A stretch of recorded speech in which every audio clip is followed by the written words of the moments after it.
What is up, Janksters? It's your boy Graham, also known as HamHawks42 on the internet, and in this edition of the Overthinking MTG Podcast, I want to talk about a card that is going to be coming in Ixalan, the Lost Caverns of Ixalan, that is what I like to call an I dare you build around.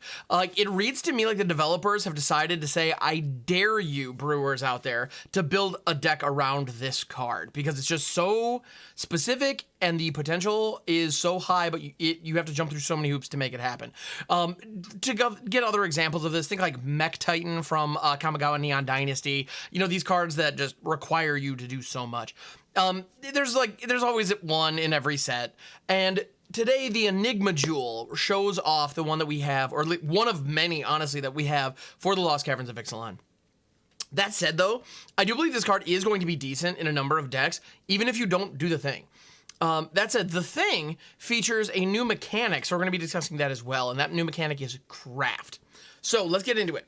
The Enigma Jewel is a legendary artifact for blue. Costs 1 blue to put down.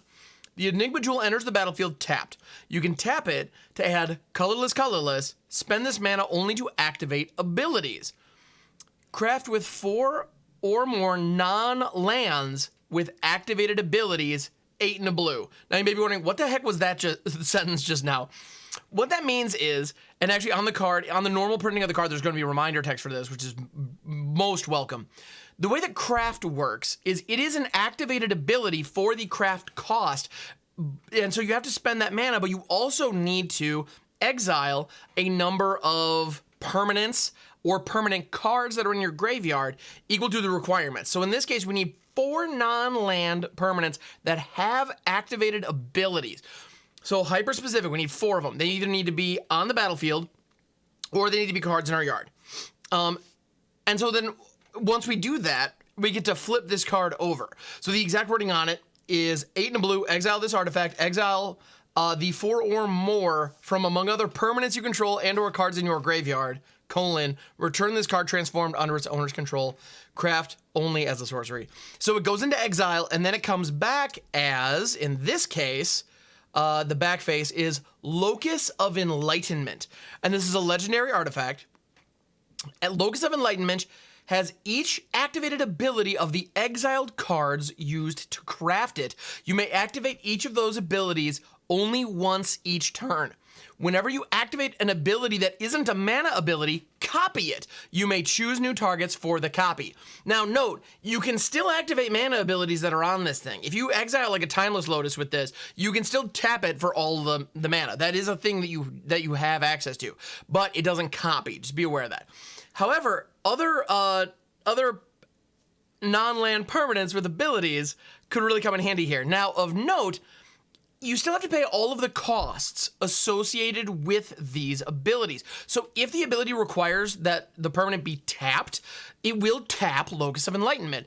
And as a result, you'll still be able to use the other abilities that are on it that don't require tapping, assuming you can pay their appropriate costs, but it will be tapped, and therefore you will not be able to tap it again unless you have an ability that can untap it, which is possible if you have like Sleep Cursed Fairy under this thing, for example. So it can get truly ridiculous, but the number of things you have to do to get there is insane, frankly. And you may think, well, so I need 4 non-land permanents down, and then this, and then I need to spend 9 mana. Kind of. But it's also kind of not true because of the way the craft works. Craft can work out of your graveyard as well. So in self-mill strategies or strategies that allow you to draw and discard, this thing is going to be nothing short of a house because you're going to be able to flip it significantly easier. Because if these activated ability permanents are all in your graveyard, you're good to go. And there are a ton of things in this set that encourage you to dump things into your graveyard. We have a whole other mechanic in Descend, and not to mention a ton of other cards, such as the Ever-Flowing Well. This is another legendary artifact for 2 and a blue. So these are clearly designed to go together, I believe. When the Ever-Flowing Well enters the battlefield, you mill 2 cards, then draw 2 cards. So if this looks similar to cards like Thrilling Discovery, for example, yeah, it makes sense. And it actually has the Descend 8 mechanic. So what that means in this case, at the beginning of your upkeep, if there are 8 or more permanent cards in your graveyard, you transform the Ever-Flowing Well.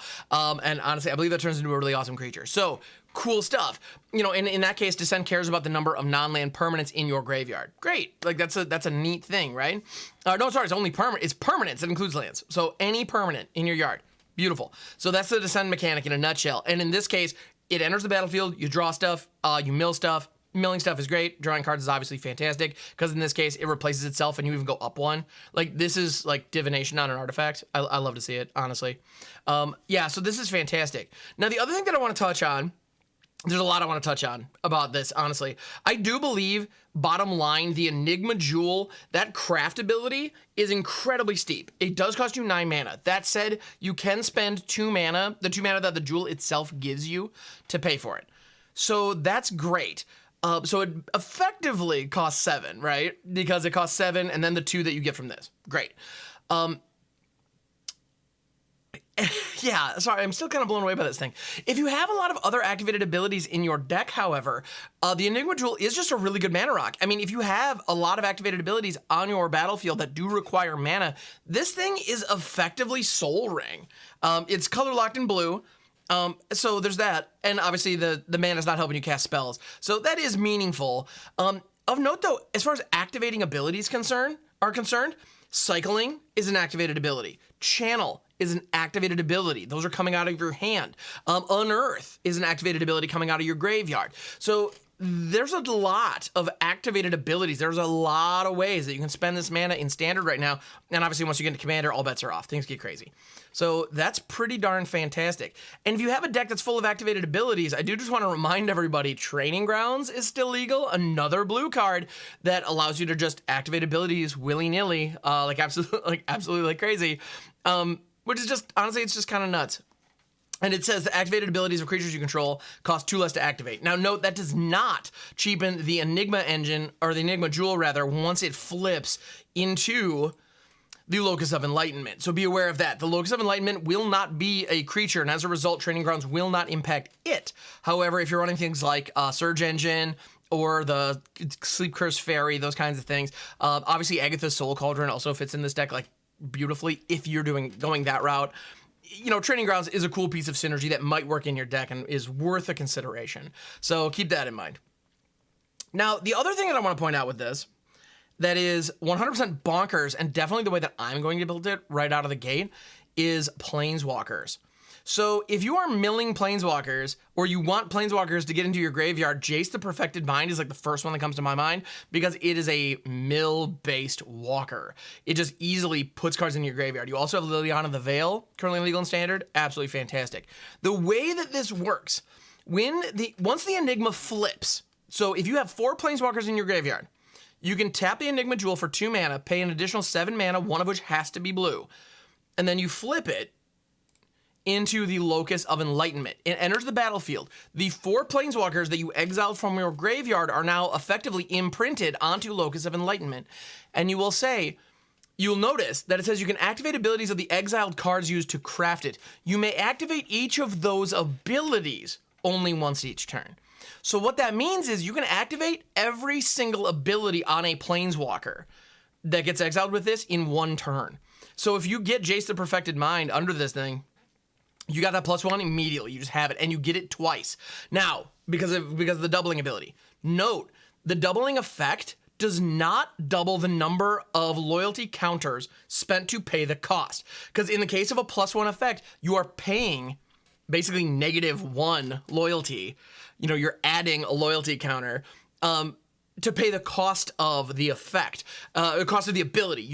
That's not the effect.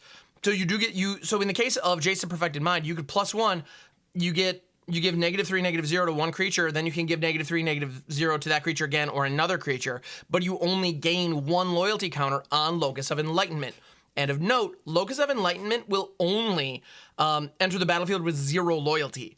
So if you're going the Planeswalker route and you're going to go like Locus of Enlightenment Super Friends, you need to have a ton of Planeswalkers with good pluses that can help get those counters started and climbing. If you have 2 or 3 walkers, if all 4 of the walkers have plus abilities, you can hit all of those and then choose from your downtick abilities. Now, there is a card in Standard that is a Planeswalker that appropriately enough works very well with Jace and is beautiful for this. Oh, the other thing of note though, once the Locus of Enlightenment has 0 loyalty counters on it, it doesn't die because it's not a planeswalker. So you can just keep going back to plussing it. As long as this artifact survives, you have just the ultimate planeswalker all on one little package. But anyway, the other planeswalker that I want to talk about for this is, of course, Vraska Betrayal's Sting. So obviously Vraska is really great for a number of reasons. We have a -9 that can practically win the game on its own. Also, if you can get the Locus of Enlightenment to 9 loyalty, you can activate the -9 and then activate the 0 to proliferate that last bit of poison. That's pretty neat, just saying. But the reason that I want to call this out, and actually, come to think of it, this works really nicely with, or no, actually, never mind. I was about to say Teferi Temporal Pilgrim comes to mind too, but it will not work this way because you only get the activated abilities imprinted onto Locus of Enlightenment. So Teferi's ability that says you put a counter on it every time you draw a card, that isn't on the Locus of Enlightenment. So if you activate the 0 from Teferi, no counters are added to Locus. Keep that in mind. With Vraska, however, the 0 mode allows you to proliferate as part of the effect, not the cost. And so as a result, if you 0 Vraska Betrayal's Sting, you will draw a card, lose a life, and then proliferate. Then you will draw a card, lose a life, and proliferate again. So as long as you have another force that can get a +1 loyalty onto the Locus of Enlightenment in some other way, whether that be Jace's uptick or any number of other upticks in Standard right now, or in your preferred format, all of a sudden, Vraska's 0 ability does add 2 counters in addition to drawing you 2 cards. That seems pretty darn slick to me. And then on top of that, you then immediately have access to the -2, which is pretty darn cool. Because again, it doesn't spend each ability checks what has this ability been activated yet, not has this planeswalker been activated yet. And yeah, each ability is treated separately. Additionally, unless a ruling comes out saying otherwise, based on the way that this is worded, if you craft using multiple copies of the same planeswalker, so if you have Vraska Betrayal's Sting under it twice, it will see both of those 0 abilities separately. So you will be able to do it effectively 4 times if you have 2 Vraskas under this thing. I think that could get insane if in the right kind of a deck. And we have a lot of planeswalkers out there right now. And right now, I'm only looking at black and blue. Like, we're just getting started here. We have a ton of other options. And the mix and matching that you can do in various flavors of Super Friends alongside the Locus of Enlightenment / Enigma Jewel is kind of nuts. I mean, Wandering Emperor is still around. That card is banana pancakes on all kinds of levels. And then you also, I mean, the -1, for example, would just poop out 2 Samurai. Come on, that's insane. You know, yeah, and there's also, of course, Kaya. 7-mana Kaya. And in this case, we're crafting it out of the graveyard. So you don't even need to be able to cast her. You just need to be able to get her into the graveyard. And that's easier than ever right now. You know, I mentioned the Everflowing Well, but we also have a ton of cards that allow you to discard. We have Collector's Vault and, you know, Thrill of Discovery, all that jazz. But not to mention, I just want to point out another amazing reprint that I could leave you with here that fits this deck like a glove. Chart of Course is back. Chart of Course is back. It's so good. And so Chart of Course, Kaido, you guys get where this is going, right? So I think the Enigma Jewel has an opportunity to be incredible. Additionally, if you are in a pinch and you need to craft, and maybe say your opponent has been hating on your graveyard, you don't have enough non-land permanents in your graveyard, but let's say you have a treasure token lying around. As far as the Enigma Jewel's craft is concerned, you can exile a treasure token to satisfy the craft cost of this. Now note, when it flips, that treasure token is going to cease to exist because it went into exile. So when the Locus of Enlightenment comes back, it's not going to have the ability, it's not going to have a treasure ability. Not that you'd want to use that anyway, but I'm just saying, it will not be there because it only recognizes cards that were used to craft it. But as far as the craft is concerned, it specifically says, you know, exile the 4 or more among other permanents you control and or cards in your graveyard. So it can be a token on the battlefield. That's okay. Just know that it's not going to meet the requirement on the back end. So if you're in a pinch, maybe your opponent has a Lord Skitter out and your graveyard is absolutely wrecked, then you can use, you know, a Collector Vault, like I was saying. That itself is actually an artifact with an activated ability, or a treasure token, clue token, map token, whatever the case may be, just to get the sucker flipped. You can do that. So anyway, yeah, the Enigma Jewel, it's the I Dare You build around that we've seen, so like one of the biggest ones we've seen so far, and I'm going to force it. and it's probably going to lose a whole bunch, but I'm looking forward to it. So hopefully I'll see you over on Twitch, twitch.tv/hamhawks42, where I'm going to be trying that. I'm definitely going to be doing it in the early access streamer event, and we're going to be probably trying to ladder with it shortly thereafter. It's going to be an absolute mess, and I can't wait. So thank you so much for checking out this edition of the Overthinking MTG podcast, and I'll catch you on the next one.